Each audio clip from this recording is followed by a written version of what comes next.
বল ঢুকে পড়েছে আক্রমণে, হলো না গোল হলো না। চিৎপাটাং একেবারে বেচারি পড়ে গেলেন এই যুদ্ধের ময়দানে, সারা মরুভূমির মধ্যে পড়ে গেলেন, যেখানে কোনো ঘাস নেই, একেবারে ধুলোয় অন্ধকার।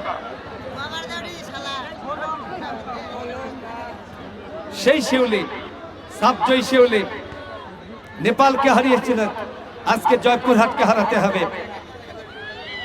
তাহলে পক্ষে যথারীতি তৃষ্ণা, আবারও তৃষ্ণা রাখতে পারলেন না তিনি।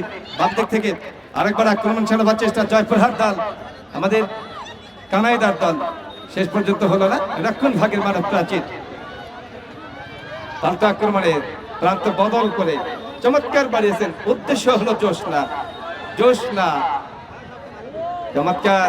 ডান দিকে কি করবেন শিউলি, শেষ পর্যন্ত ডিফেন্ডারের বাধা।